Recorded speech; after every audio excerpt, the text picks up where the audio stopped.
All right, good morning, everyone.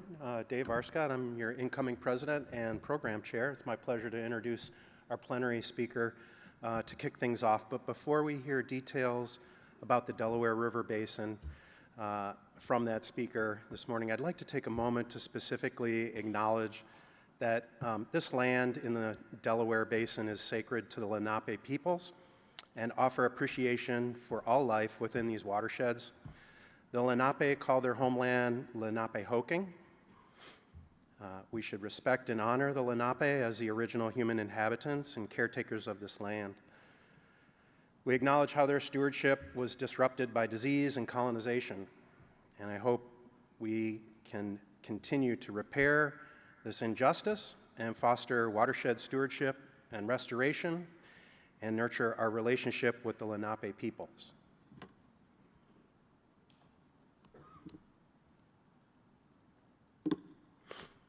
So it's my pleasure to introduce Dr. Erik Silldorf. Erik is the Restoration Director and Senior Scientist at the Delaware Riverkeeper Network, an environmental advocacy organization working to protect and restore streams and rivers in the Delaware River watershed. Erik's research and professional career span government agencies, research universities, natural history museums, consulting firms, and NGOs. I think he has quite an interesting and unique perspective on stream and river ecology and the Delaware River Basin. So please help me welcome Erik to the stage. Thanks, Dave.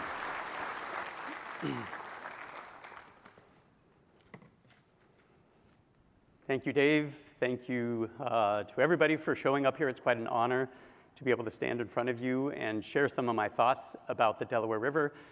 I have a few stories to share.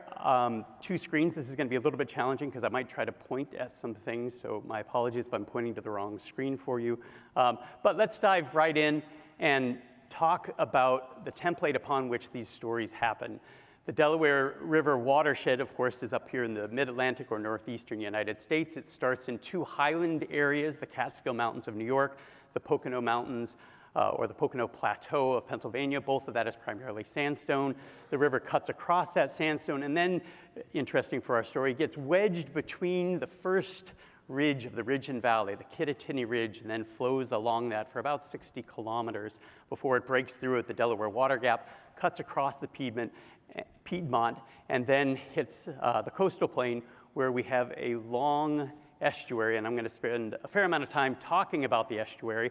I'm not originally a specialist in an estuary, but my career has led me to the tidewaters here and the things that are happening in those tidewaters. It's a huge freshwater, so about 40% of the 250 kilometers to get to the Atlantic Ocean is actually a freshwater tidal region, and we are sitting right there in Philadelphia between the Schuylkill River and the Delaware River in those tidewater areas. Other things that are important, Dave just mentioned the fact that we are on the original lands of the Lenape peoples. Almost the entire Delaware Basin was under the stewardship historically of the Lenape people. Also, the template upon which this happens, glaciation. The top half of the watershed was glaciated, and importantly, the glacial maxima from the last glaciation actually extended down below the Delaware Water Gap and impounded that long valley in which the Delaware River is kind of pinned between the Kittatinny Ridge and the Pocono Plateau and the Highland region.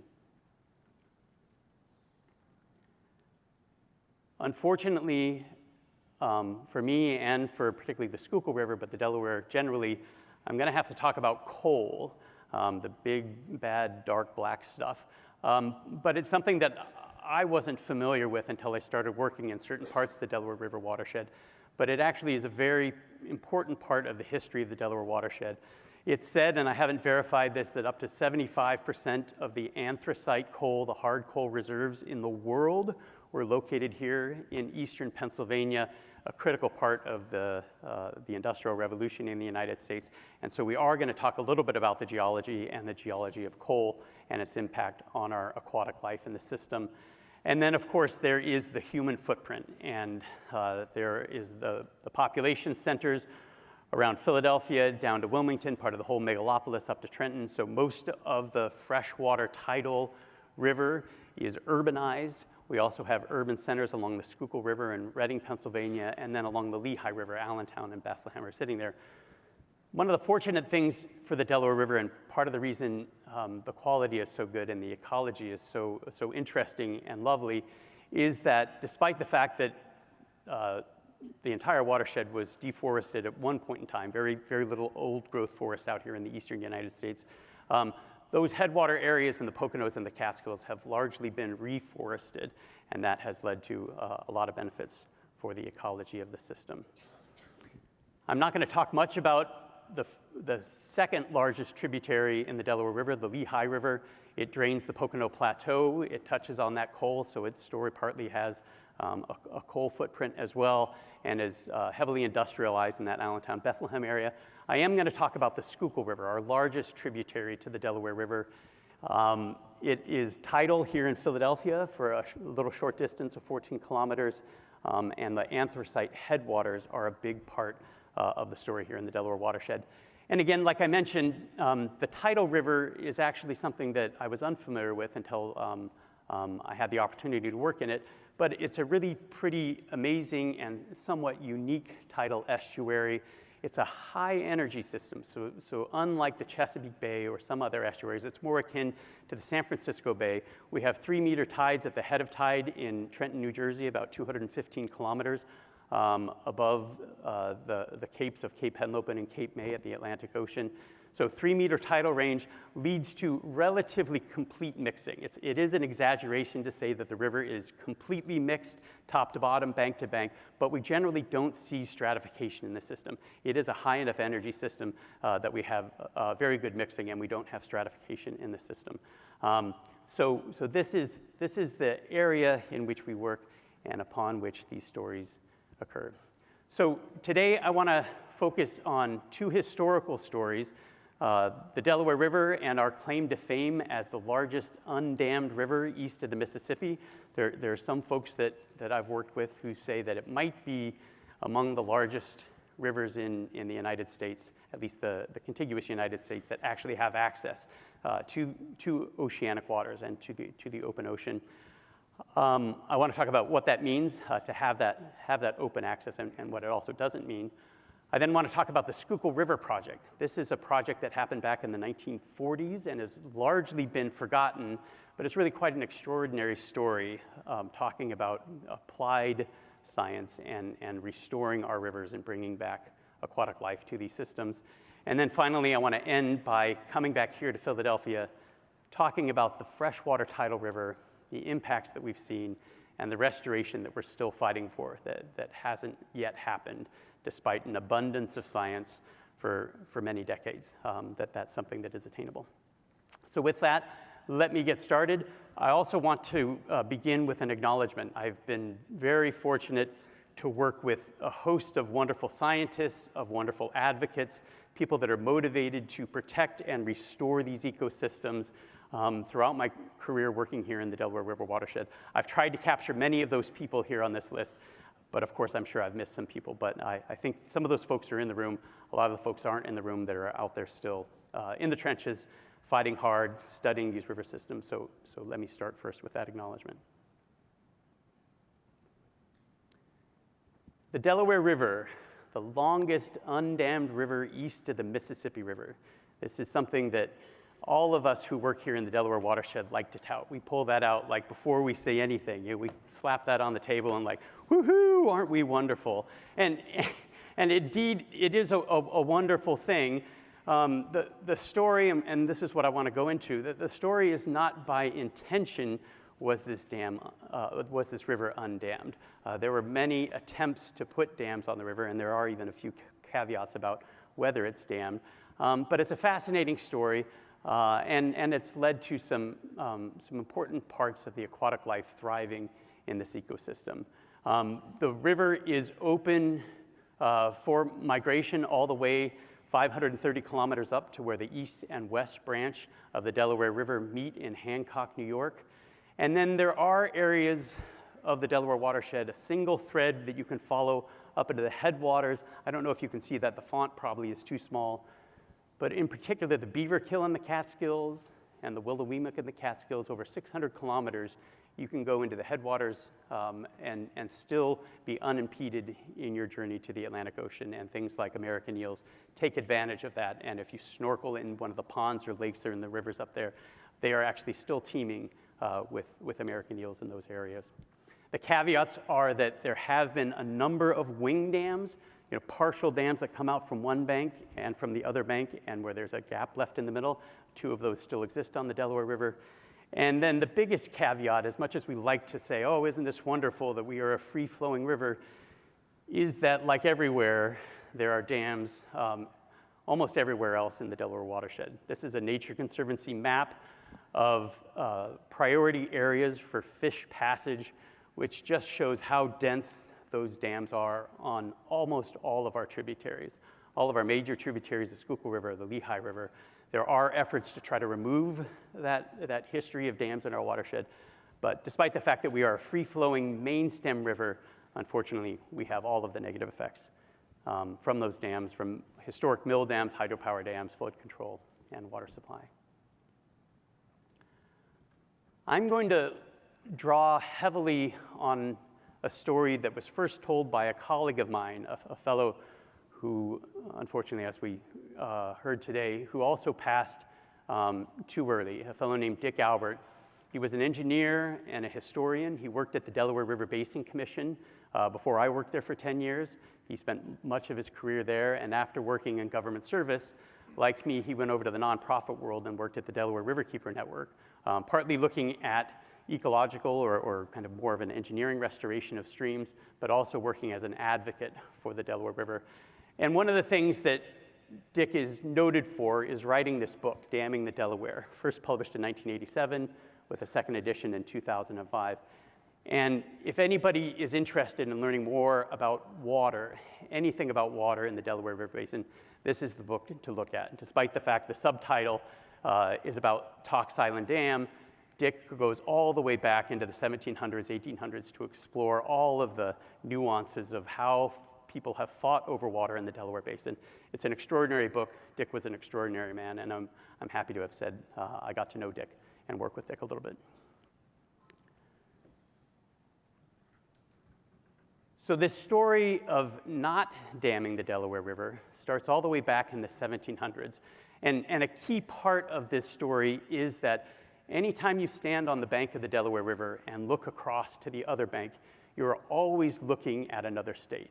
Up in the Catskills and Poconos, if you stand on the Pennsylvania bank, you're looking across to New York. As you come further down, New Jersey's looking across to Pennsylvania. As you get down into tidewaters, New Jersey will look either across to Pennsylvania or New Jersey.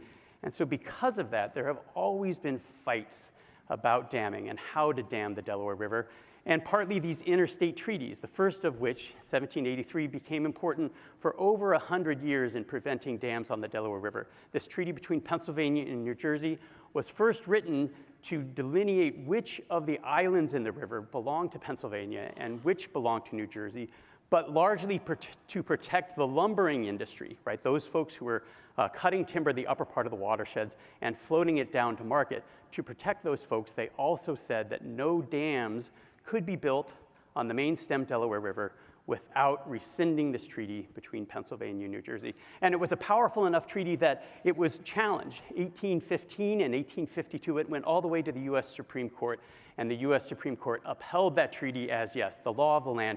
You cannot dam this river. Later on, there were attempts to dam the river for hydropower, the late 1800s, early 1900s. Fortunately for us, none of those hydropower dams came to fruition. Instead, they dammed tributaries, and we still have some hydropower, and that hydropower is part of the story, peaking hydropower in the upper part of the watershed. And then for water supply in the 1920s to the 1950s, again with fights to the US Supreme Court, the city of New York City said, we want some of that Delaware River water. We want, because it's part of New York State in the Catskills, we want to export some of that water to New York City. The states of New Jersey and Pennsylvania and Delaware said, wait a minute, you can't do that. That's our water. You're going to diminish the amount of water in the system. It went to the Supreme Court, and ultimately, New York City prevailed, and there are 800 million gallons, to use English units. Unfortunately, at a conference like this, I'm going to have to apologize that I'm going to switch back and forth at times between English units and metric units. 800 million gallons a day is the allocation in the Supreme Court decree of 1954 for New York City. But as part of that, New York City also had to guarantee that down basin areas had adequate flow. So there are some really interesting in-stream flow requirements for the Delaware River that I'm not going to explore today, but is another interesting part of the story and part of the protections for the Delaware River.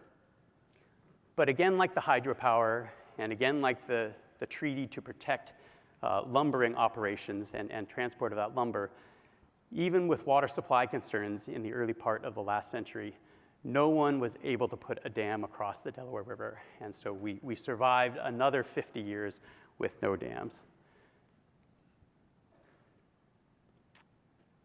I'm going to throw one more caveat up here, partly because it's a neat little story and it ties to later parts in talking about the Schuylkill River.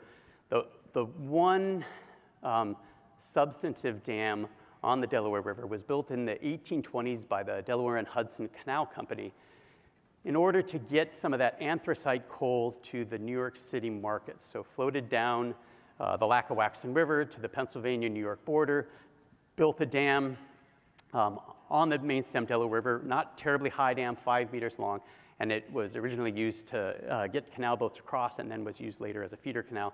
There are still remnants of that dam visible at low water, but that was the one substantive dam. So if you're talking about the history of dams in the Delaware River, it really would be wrong of me not to at least mention this one dam. The big fight, and again going back to Dick Albert's book, was over the Tox Island Dam, a massive dam, about 60-kilometer long reservoir that was intended to impound most of that valley between the Kittatinny Ridge and the Pocono Plateau, as illustrated here. And so a fair amount of Dick's book is leading up to this story. And it's a fascinating story, of course, since I'm already saying that, giving away the punchline that we are an undammed river. This eventually was a failure, but the reason it was a failure is really fascinating and has a lot to do with timing. So many dams were proposed, hydropower, water supply, various dams. In 1934, folks got really serious about the location at Tox Island, about 20 kilometers upstream from the Delaware water gap itself. There sits a little island in the middle of the river, and folks thought that this might be a good idea. And then 2 hurricanes hit in 1955, Hurricane Connie and Hurricane Diane in short sequence, and flooded out most of the bridges crossing the Delaware River, led to the fatalities of over 100 people in the upper Delaware Basin. And this is when momentum started to really build, like, wait, now it is time, right? We've been waiting long enough. We've been talking about dams on this river. But now the politicians, all the decision makers, it's obvious that we need a dam. We need to prevent that kind of destruction along the river. We need to prevent the loss of life. And then there are all the other additional benefits, right? There's the hydropower benefits. There's the water supply benefits, all the things that great dams on big rivers can do.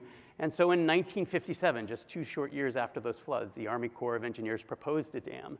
I will mention DRBC in 1971. It's part of this timeline. I won't go into detail about their history, but this is a federal state compact agency where the federal government in each of the states gave away some of their power and authority to a compact commission. So an interesting organization that both Dick and I got to work for many years. And then in 1962, officially, Tox Island Dam is authorized. This is a dam. It's on the books. 2 years later, the money starts flowing with congressional appropriations. And so it looked like 1967 was the date that a dam was finally going to be built on the Delaware River. Everything lined up. We had the political will. The money was flowing. And so it really looked like the Delaware River was doomed to be like other rivers in the system. And then a few things happened in that time period. I mentioned the fact that the glacial maxima went down below the Delaware water gap, so the glacial history is part of the history there.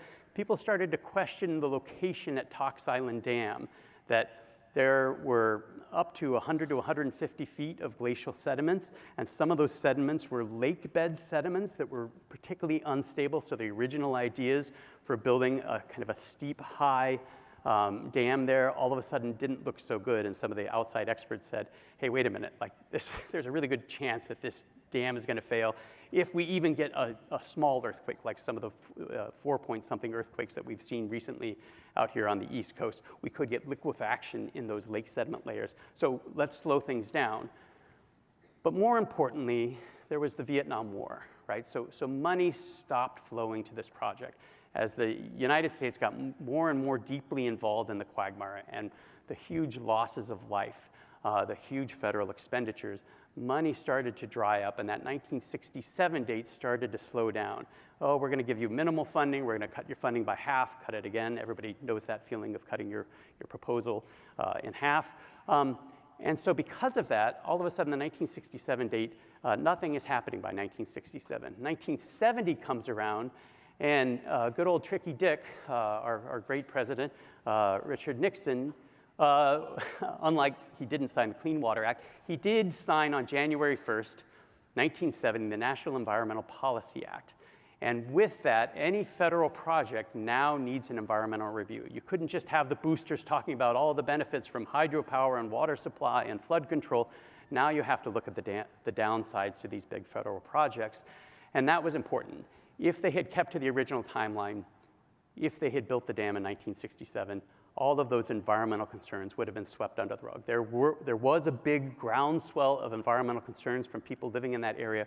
Organizations like the Delaware Riverkeeper Network, we hadn't yet formed at that point in time, were fighting this idea of a large dam up in that area. But it didn't really have any teeth until 1970 with NEPA being signed. So in 5 short years, this project that had grown, had seemed imminent, that had all of the momentum, all of a sudden turned around.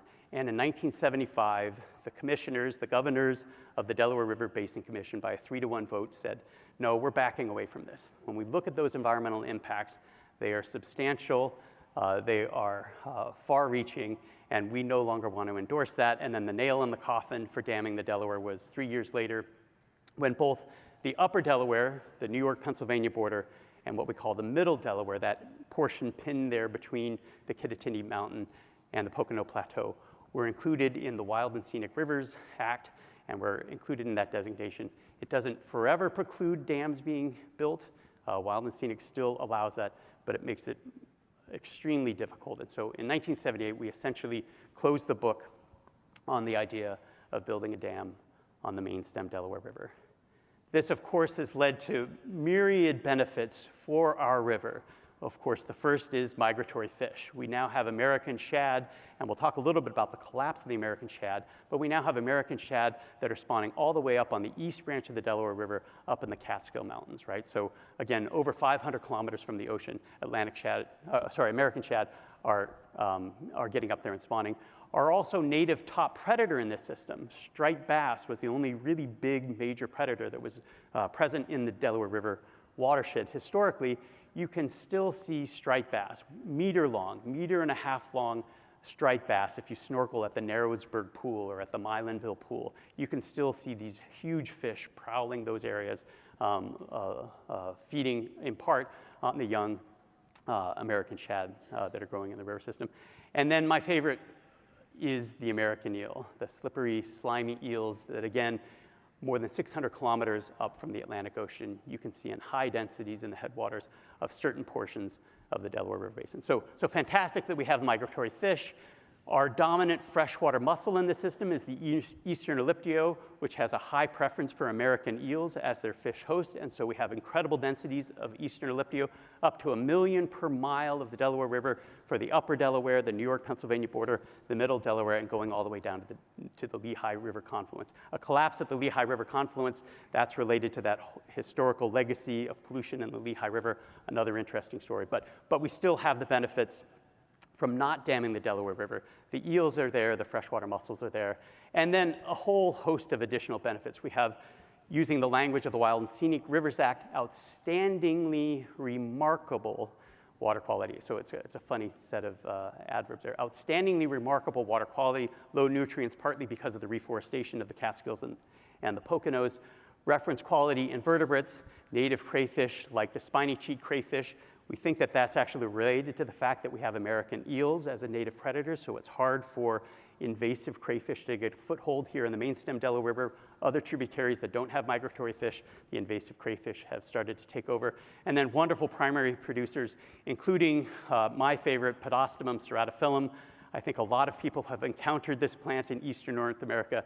It's a fantastic plant. It's been called a clean water indicator, and we have huge populations of it in the upper Delaware and the middle Delaware, and we actually now, for the first time in 150 years, are seeing Podostemum in the lower Delaware River all the way down to the tidewaters in Trenton. It hasn't been collected since the 1870s, and now is being collected again. So a story of life, of renewal, and part of that story, at the very least, is the fact that in 1970, we hadn't yet built that first dam. We were that close. In some tellings of it, we were within weeks of putting a shovel in the ground to build Tox Island Dam. The lack of funding, and again, Dick Albert emphasizes the impact of the Vietnam War. If it weren't for the Vietnam War and the funding that was going to it, we probably would have a dam on the main stem Delaware River. So big benefits, a wonderful river, and outstanding aquatic life. I'm going to pause for 1 second and take a drink.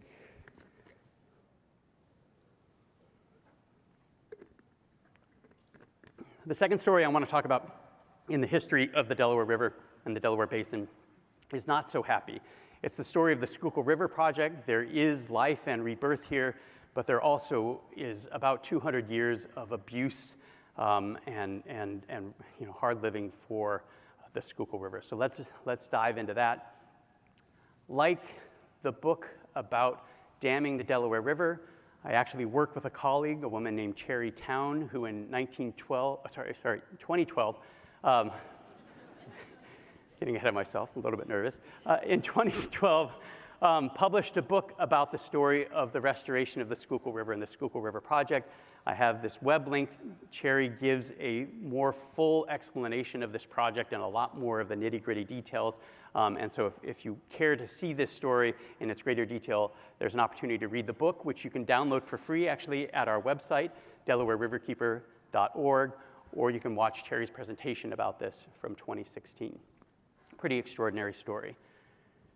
Again, it starts with coal. I wish that coal wasn't part of my life, and the impacts are more than what we're going to talk about, right? There are abandoned mine drainage. There are all kinds of issues in coal country. But, and I'm going to see if I can use a laser pointer here. What you can see, the blue line here is the Delaware River Basin, and in particular, this county here is Schuylkill County, where the headwaters of the Schuylkill River lie. And what you can see with that is that most of the county is underlaid by this very, valuable and dense formation of anthracite coal. And so in many ways, probably the Schuylkill River was doomed because people found that anthracite coal in the late 1700s and early 1800s. And being so close to New York City and Philadelphia, I guess it's pretty much impossible that that coal resource wasn't going to be exploited and heavily exploited with very little environmental constraints. Anthracite coal, hard coal, really valuable coal, and the big problem originally with that coal resource was getting it to market. And so like I mentioned with that one main stem dam up in the upper Delaware River, similar here in the Schuylkill River, the Schuylkill Navigation Company in 1815 said, we're going to dam up the Schuylkill, we're going to create a series of canals, and so began the downfall of the Schuylkill River, again related to bringing coal. And coal is, of course, a dirty business, right? There's nothing, I don't think I can say good about it. Maybe somebody has something good to say about it. But it's dirty. Before 1900, there were breaker boys like this photo that were sorting that coal. And most of this was child labor. And the threshold before around 1900 was anything less than 2 centimeters, was considered coal fine and unusable, and so was dumped in comb piles or dumped into rivers. And the change then in the early 1900s came about partly under Child Labor Protection Acts, where they started using a wet process. That wet process, of course, was not good for our streams and rivers, up to 1/10 to 3/10 of a kilogram per liter or a pound to nearly 3 pounds of coal silt in a gallon of water with that. And the result of that, was just extraordinary. A transformation of the landscape for folks that know mining landscapes, and particularly coal landscapes. Huge comb piles like this are not uncommon. Even today, right? This is a 1987 photo. Still, when I go up to Schuylkill County, there are huge piles like this that dot the landscape. And it's not just up in highland areas. A lot of these comb piles were deposited right along our streams and rivers. And so these comb beds continue to feed the sediment supply in these river systems, so that if you look at the cross-section, this is the mid-1900s cross-sections for the Schuylkill River, you have volumes, and probably, you can't see the numbers here, but this is a 26-foot depth of comb and coal sediment with just 3 feet of water here in the Schuylkill River channel. Again, a comb line here and a separate cross-section further down in the Schuylkill River. When Cherrytown, in her book, makes this quote, by 1945, for much of its length, the river was choked with black silt, more of a coal slurry than a river. This photo isn't as clear as I would like it to be, but I think it gives you an example of how much all of the alluvial beds in this river going up into the floodplain was just dominated by coal silts. Just incredible volumes, so much so that you could actually go in and dredge the river and sell those river sediments as coal, and hundreds of millions of tons, hundreds of thousands of tons of coal silt were dredged, with millions more sitting in the river. So a bad story, wanton abuse of the Schuylkill River for decades and decades, over 100 years. Then after World War II, there was a change of heart. There were ideas about doing this before World War II, but of course, during World War II, that anthracite coal was particularly valuable for our industrial production. And even there's one story about how ship captains in the navies preferred to be burning anthracite coal because it gave off no smoke. It was a less chance that you were actually going to be the target of an enemy ship if you were burning anthracite coal. So really valuable. After World War II, they started to say, hey, this is an abomination. And it was leading to human impacts because that river was so full of coal that you were getting flooding in the neighboring water cities and towns along the Schuylkill River because there was no capacity to transport water and sediment left in that river. And the idea behind the Schuylkill River project, which extended from 1947 through 1951 for the Pennsylvania portion, the real core of the main dredging project where dams were eliminated, new dams were built, was that period 1947 to 1951, was to get that sediment out of the floodplains, where a lot of it was deposited, dump it back in. This was not a gentle process, right? Clear your floodplains, knock down the trees, bring that coal sediment, dump it back into the river, remove those old dams that were used for the canal system, and use the river then to transport it to new dams that you built along it, and then to use basins adjacent to the river to dredge that river out, dump the coal silt, and then actually use that coal silt. This is a photo from 2004 where the Stouts Ferry Preparation Company was still harvesting that coal from these impounding basins adjacent to the river. It was marketable coal even in the last 20 years. So an incredible project. The Army Corps of Engineers got involved from Norristown down to Philadelphia, also did dredging down here. If you sample in the Schuylkill River now, take a benthic sample like the image of Judy in there and poking your head, you will find bugs, but you will still find a fair amount of coal silt in that bed load for the Schuylkill River. But there are amazing benefits. Multiple impounding basins, tens of millions of coal silt, at least 16 million tons of silt were removed from the river. One thing that Cherry emphasizes in her book and her presentation is that they did actually a pretty poor job of quantifying that. This was so fast and furious that the idea was to get that silt out that they actually didn't do a very good job of accounting for how much of that coal silt they got out of the river, with a price tag in today's dollars of around $400 million. Again, I think Cherry's quote here is valuable from the book, where she emphasizes it's not so much those statistics and how many million tons, but that it was a break from the past and a change in the way Pennsylvania's rivers would be treated. That in the mid-1940s, after World War II, right, we started to turn our environmental conscience and say, hey, we can no longer use these rivers as dumping grounds. And so, in fact, this was a good step forward, a historic step for the Schuylkill River, without which we wouldn't see things like this. A couple of bug samples. I am at Society for Freshwater Science. Maybe not everybody's going to recognize this, but this was fun for me to throw up a taxa list. The first sample from 2008 is a sample that I took. Sample 1 from a little bit below the Schuylkill Gap. So again, that first ridge of the Ridge and Valley, so a little bit below that, and then the second sample from 2015. And what you can see here is that this is not a reference quality stream sample, right? This is not highly diverse with, nice evenness and all of the taxonomic groups represented. But we are starting to see fantastic organisms in this system, right? Really good mayflies, even Agnatina stonefly in the 2015 sample, some very sensitive caddisflies in the system. So there is hope and there is life for the Schuylkill River. We're not there yet, but we're making our way back, just restoring aquatic life. So much so, in fact, and connecting back to Judy's video, is that Freshwaters Illustrated has spent time here in the Schuylkill watershed documenting the change in behavior and the change in stewardship. And I think these videos are available for free if you follow this link. And so some outstanding stories, not just about the main stem Schuylkill, but generally the Schuylkill watershed and folks that are partaking in restoration and education activities there. I'll take another sip.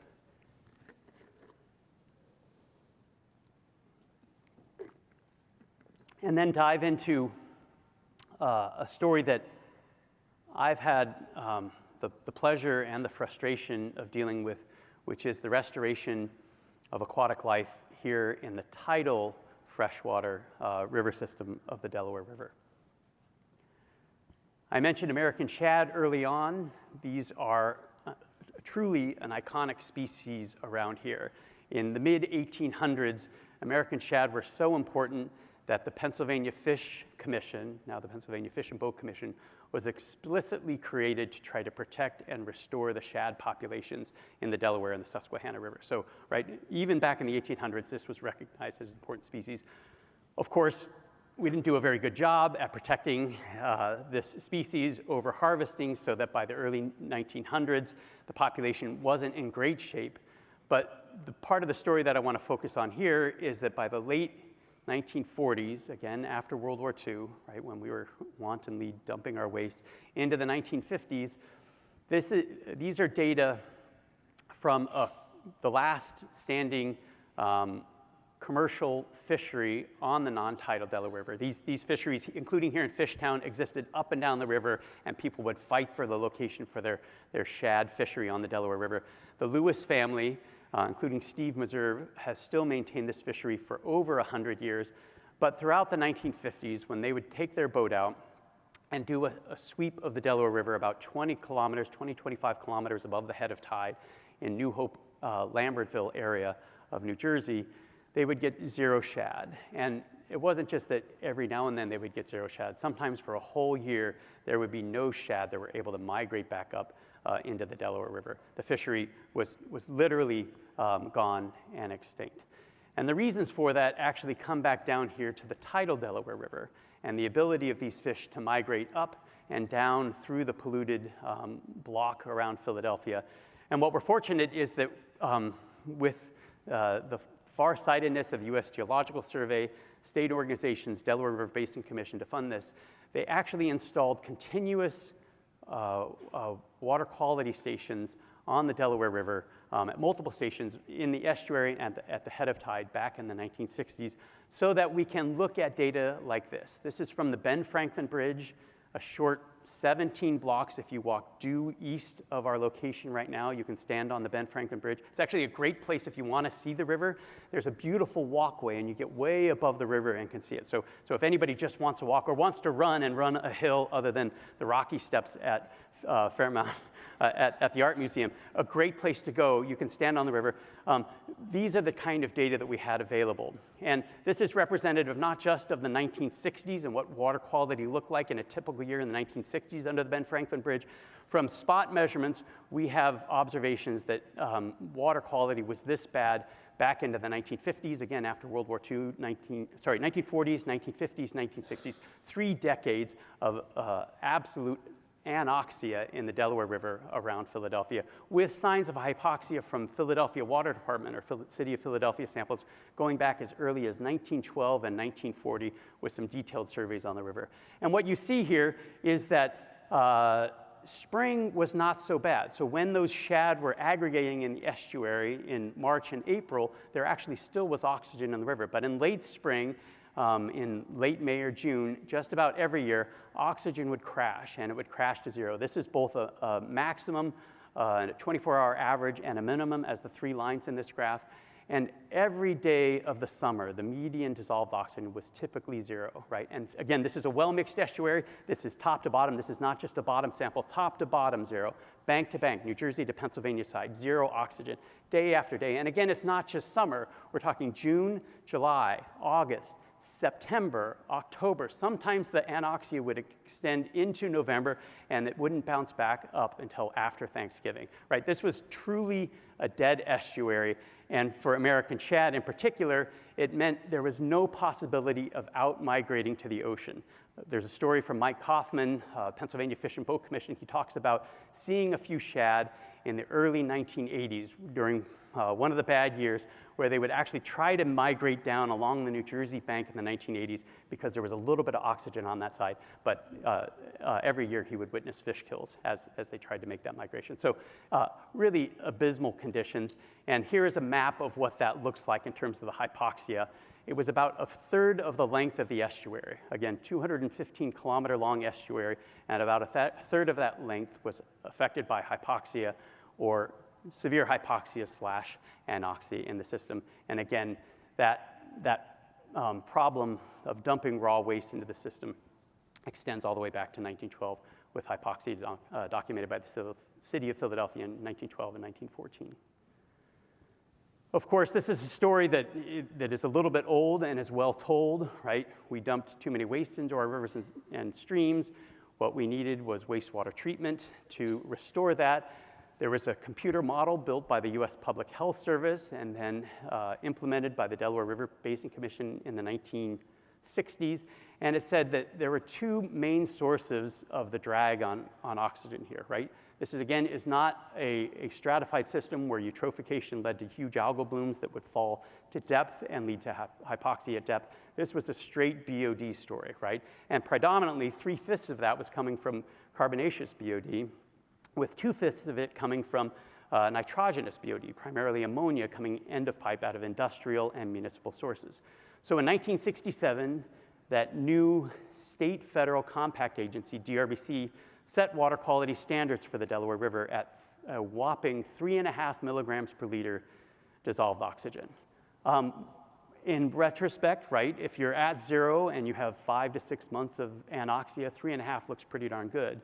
But even back then, they recognized that this was a compromise, right? There were fisheries groups like the Pennsylvania Fish Commission who were saying, you are not going to restore the estuary at 3.5 milligrams per liter.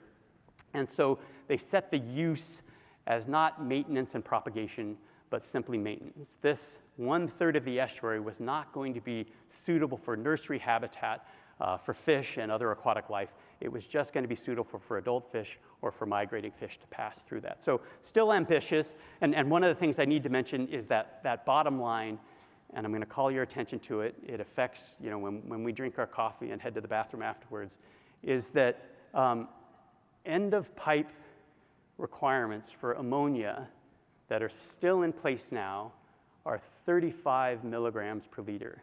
So there are a number of facilities. Philadelphia is not at 35, but there are a number of facilities here in the Delaware estuary that are still regularly discharging ammonia end of pipe at nearly 35 milligrams per liter, sometimes even exceeding 35 milligrams per liter. The predominant, of their total nitrogen, almost all of it is ammonia. Their effluent is very similar to their influent concentrations for ammonia. Pretty incredible, right? But of course, you regulate carbon, you go after that 3/5 with an allocation going from 1 million pounds per day down to 300,000 pounds per day, and you see benefits like this. These are July data, again, at that Ben Franklin Bridge, 24-hour average, full distribution of those. And what you can see is that oxygen did recover. It didn't recover very fast. It didn't bounce back right after 1967 and 1968, but it did eventually bounce back in the 90s and peaked around the late 1990s and then has wiggled around since then. An important part of this story is that setting a regulation and putting allocations on folks actually doesn't actually lead to immediate benefits. You can see from these graphs that there are little bumps in the oxygen, but it wasn't until 1980 that those oxygen numbers start to climb. And so it was the federal dollars from the Clean Water Act in 1972, free money to build those wastewater treatment plants, that was important. And then, as some colleagues from the US EPA pointed out to me, it wasn't just those federal dollars, Erik. There were folks like the infamous mayor of Philadelphia, Frank Rizzo, who said, nope, I am not going to build that wastewater treatment plant, right? The Clean Water Act doesn't apply to me. So almost 20 years after the Clean Water Act was passed, through litigation and forcing Philadelphia finally built its wastewater treatment plants, which came online in the late 1980s in terms of secondary treatment. So there were delays, there were roles for everything, right? Role for government policy, but also an important role for the rule of law and for litigation. The second line that you'll see on this graph is something that came from Rich Horowitz and colleagues at the Academy of Natural Sciences. When they did a review of the literature for species that live in the Delaware estuary, they said, what kind of oxygen threshold would fully protect the aquatic life in this system? And particularly because of the Atlantic sturgeon, the single most sensitive species in our estuary, a 6.3 milligram per liter, at least as a 24-hour average, if not as another standard, would be suitable to fully protect and take oxygen out of the stress factors that animals have to experience in the Delaware estuary. So you can see that we don't very regularly hit that 6.3 milligrams per liter. And since around 2000, we've had good years, we've had bad years, but they are certainly not consistently good and not consistently protective. But they are a lot better, and they allow species like American shad to rebound, both in terms of migrating through this pollution block and getting up to the Catskills and the Delaware Water Gap and the areas around Lambertville, right? The American shad have indeed rebounded. The last 10 or 20 years have not looked so good, and that's a complicated factor. But they are able to migrate through the system, and the oxygen has rebounded enough that American shad are again spawning here in the tidal Delaware River, in Fishtown again here in Philadelphia. You can catch eggs, you can catch larval shad, and young of year shad in this system. So it's a story of success, and it's a story of recovery, and we're happy about it. But again, there's that 35 milligram per liter end of pipe. So again, going back to the 1960s, we have known the science has been clear for almost 60 years now that we have to address the ammonia coming out at the end of the pipe. In the 1970s, the fisheries biologists that were working in the system said, look, you can't rest on your laurels of 3.5 milligrams per liter. You need to push it. You have to go after that ammonia. In the 1980s, there were further studies, and in 1990, the Delaware River Basin Commission actually completed a study, a use attainability study, saying, yes, we can actually get maintenance and propagation. We actually can fully restore the estuary and the aquatic life, but it went nowhere. Through the 1990s, there was building a water quality model, an abandonment of that water quality model. It wasn't until 2009, and I'm going to go back a slide in a moment, that as myself and a number of other colleagues at state and federal agencies started to look at this, in particular with respect to numeric nutrient criteria, that we said, wait a minute, everybody's patting themselves on the back that we finished this job and that oxygen has met the 3.5 milligrams per liter standard, that we're like, there is this huge drag of BOD-driven hypoxia in the estuary, so much so that at times, pretty much every year, we have saturation in the estuary below 50% saturation, and at times it actually falls below 40% saturation at the Ben Franklin Bridge down to the Philadelphia airport. And what studies have shown since the 1990s, and this is where I'm going to try to go back, is that if you regulate that ammonia, you can get a bounce in dissolved oxygen of around 2 to 2.5 milligrams per liter. This is what they showed in the 1960s. A water quality modeling study in the 1990s by Hydrocall said the same thing. Oh, we have to repeat that study again in 2022 to say the same thing. Clearly, the science, is not driving policy through all of this period, and it's unfortunate. And so, 2009. We start to look at this, a subcommittee on nutrient criteria. We start to say, hey, we really should deal with this dissolved oxygen problem. All of the government agencies stand up and say, oh yeah, that's easy. We know how to do that, right? Upgrade wastewater treatment plants, put nitrification in, and all of a sudden, instead of using up the oxygen in the estuary, you can use oxygen in the wastewater treatment plant. A simple, conventional process. Most of the wastewater treatment plants in the watershed actually use nitrification, so it's not some kind of crazy, newfangled idea. 4 years goes by, 2013, before I came over to the Delaware Riverkeeper Network, they said, hey, what's going on here? So the Delaware Riverkeeper Network and a number of fisheries protection organizations said, all right, let's petition DRBC, say, get started. You said this was going to be quick and easy. Nothing happens. Another 4 years goes by, 2017 now, almost 10 years after they first stood up and said, oh, we're going to do something. And DRBC comes out, passes a resolution saying, we're going to do something. You know what we're going to do? We're going to do further study. We're going to build a water quality model. One of my colleagues, Dave Wolanski from the state of Delaware, from Deneric, said, this is just simple water quality standards basics. If you just put in tech-based limits at each of these wastewater treatment plants, right? Just tell them to put nitrification in. We could have had this in 2010, right? 15 years ago, we could have had a standard and people could have started building and restoring the estuary. But no, even today, EPA proposes new water quality standards, again, after myself and other folks at the Delaware Riverkeeper Network petitioned EPA in 2002. EPA said, yes, enough is enough.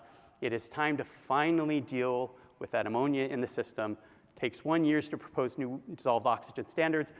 We'd like them to be a little bit stronger than EPA proposed, but that's a somewhat separate story. But they are still stronger standards, and they are a full Clean Water Act aquatic life use, 101A2 uses. But then you still have the garbage.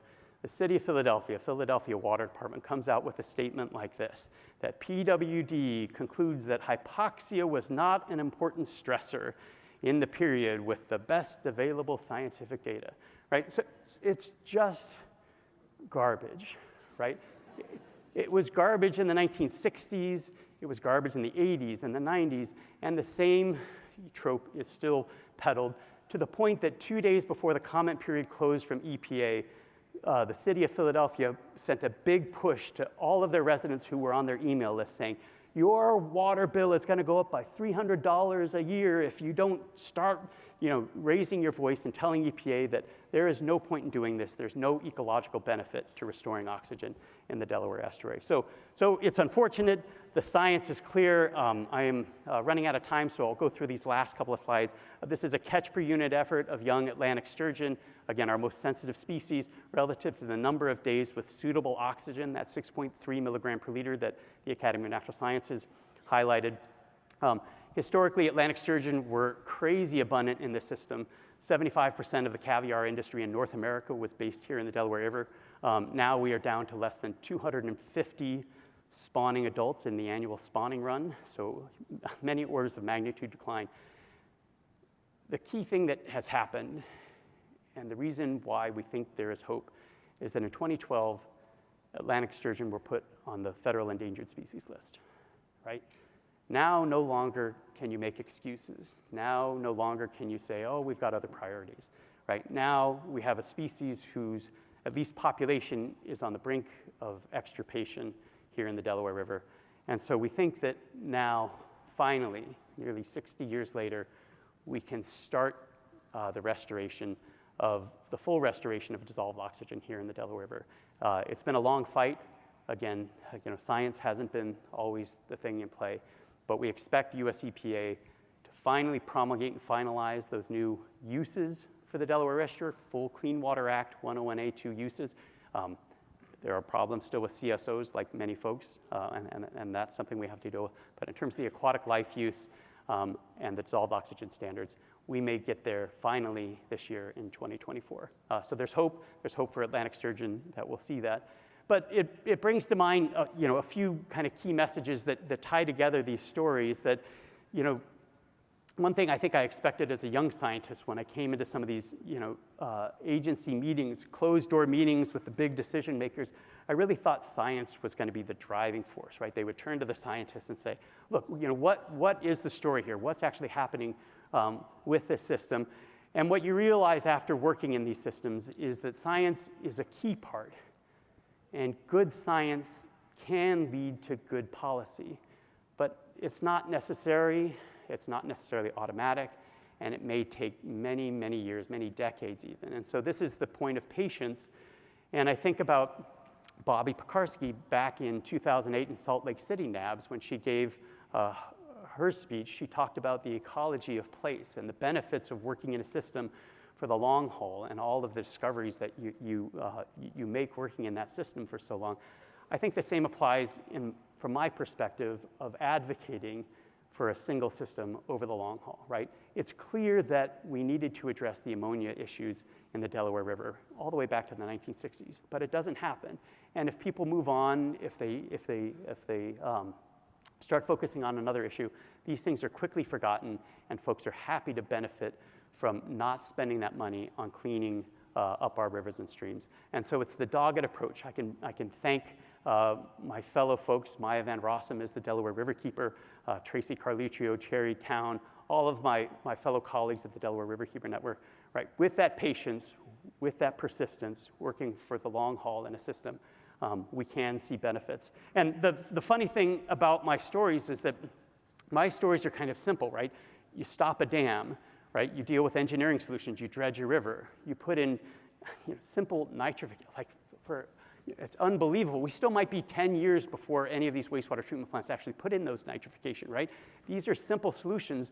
So when I look through the program for SFS this year, I see folks engaged in much more intractable problems, right? The wicked problems that are listed as some of the other plenary speakers, right? There are much more difficult problems. Even when we have simple problems, it takes that humility, that patience, that perseverance to make a change. And so I also think of another quote that's often paraphrased, going all the way back. And if you look at this full quote, the beginning of it starts with that humility. Like, I cannot see, the big picture. I don't see everything.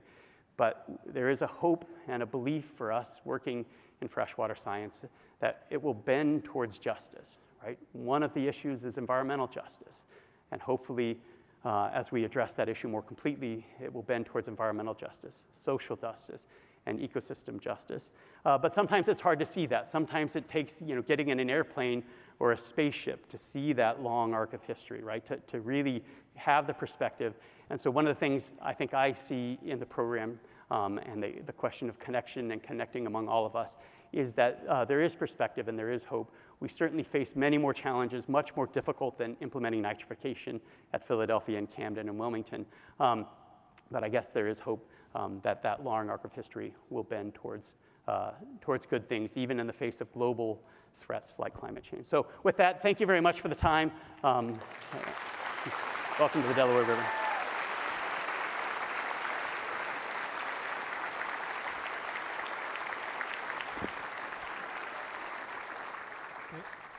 Check, check. Hello. Thank you. We have time for questions before you have a half-hour break for coffee. Sherry has a mic. I have a mic. So raise your hand or come up and meet us if you have a question. For Erik. Anyone? Over there, Sherry? I see a question back there, yeah.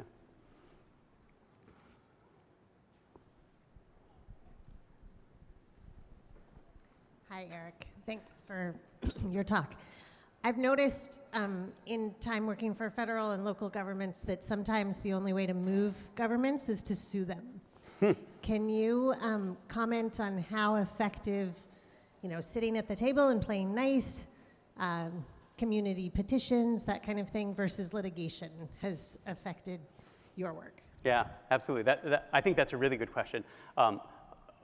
I think, of course, there's no simple answer. It's not like one always works and the others always fail. I think it's all of the above. But certainly one of the things that we have at the Delaware Riverkeeper Network is a team of lawyers, right? Those petitions that I mentioned there, the petition to EPA, were written by our lawyers, scientists like me got to add to it.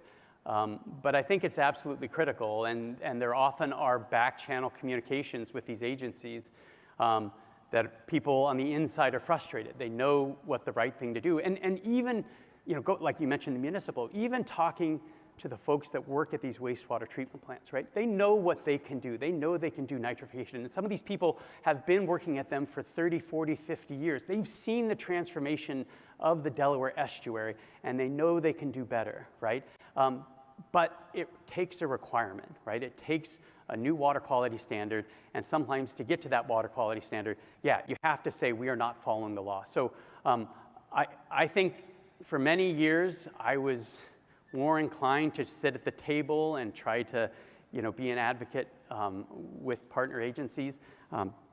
But certainly in the last 7 years, I've seen the value of picking your battles with litigation, knowing when to pull that trigger. But absolutely, it's critical. I think we do have some strong laws. One of the things that Maya Van Rossum, the head of our organization, the Delaware Riverkeeper Network, is focused on as well are constitutional amendments within our state constitutions to the right to clean air and clean water, green amendments. And so New York State recently passed one. Pennsylvania had passed one in the 1970s, but hadn't actually tried to protect people's clean air and clean water, and it took a Supreme Court battle at the state Supreme Court to get it. I do think we have many laws that can be used, and you can challenge things with litigation, but sometimes we also need to strengthen our laws, and one of the possibilities are things like a green amendment. But I do think you've hit on something that's absolutely critical. I think without the legal pressure and the Endangered Species Act, we might still have no action. Yeah. Good morning. Well, thank you for an interesting talk. I don't know if my question is as interesting. But I was wondering, you mentioned the Clean Water Act and that wastewater treatment plants had to be built by municipalities, and that the mayor of Philadelphia said that he didn't want to build one. And I was just wondering, what did he give as a reason for not wanting to build a wastewater treatment plant? Because it sounds like a great idea. Yeah, well, and what's really crazy, and it's even true today, the biggest benefits of clean water will be the residents of Philadelphia, right? Like a lot of the development, a lot of the houses that are going up are along the waterfront now, right? So Philadelphia stands to benefit, but they just primarily use cost. They just say, look, first of all, it's a little bit of a turf battle. Like, I'm a city and I'm the mayor and you can't tell me what to do, and that's where the litigation comes in, and EPA says, well, actually, yeah, this is the law of the land. I wasn't here for those battles with Frank Rizzo. He was notorious and was bombastic. So he might have been just using it as a political stunt to say, look how tough I am, right? But I think largely what we've seen is people just claiming that it's too costly. Like, we have other things, we have other unfunded mandates, and they don't want to spend a dime. Again, which goes to the litigation, right?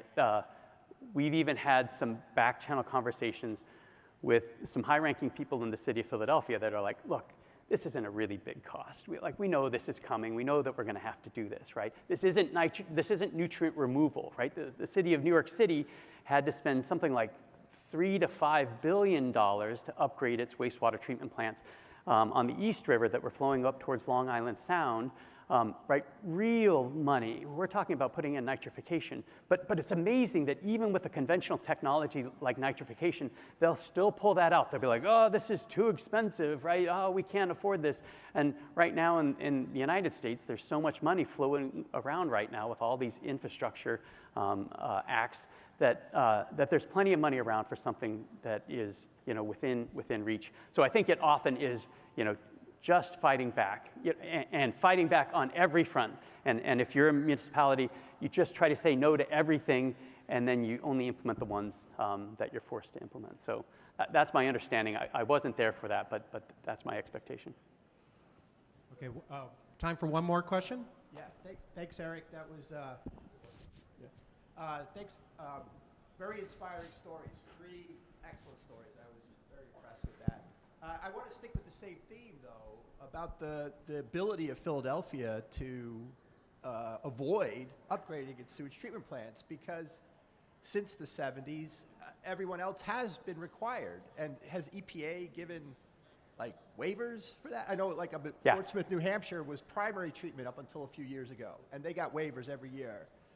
Should someone have sued 30, 40 years ago about that very specific thing, or why was that allowed to happen? So all of the wastewater treatment plants in the estuary are fully complying with their requirements, right? Because the use and the dissolved oxygen standard in 67, again, before the Clean Water Act, were these compromised, right? They weren't fully 101A2 aquatic life uses, that nobody is actually in violation. There is no violation to report. It's the standard that's set though. So what we had to do was get one of these government agencies to have the political will to say, yeah, we're going to do it. And what happened in the 1990s is that, oh yeah, no, this seems like a good idea, but wait, we got to figure out who gets how much allocation. So let's kick the can down the road until we have a model, right, that can tell us that. And it was just an excuse, right? It was an excuse to delay for another decade doing anything. And then luckily for the wastewater treatment plants, the model ended up failing. They couldn't actually get the hydrodynamics right? So the water quality part of the model actually worked, but the hydrodynamics didn't calibrate, and so they literally threw it out. And so, cities like Philadelphia bought themselves literally 40 extra years by, instead of saying, okay, let's just do it, they said, oh, let's study it more and build the model. So technically, nobody's in violation. It's just the political will to pass upgraded regulations that has been lacking. Thank you, Erik.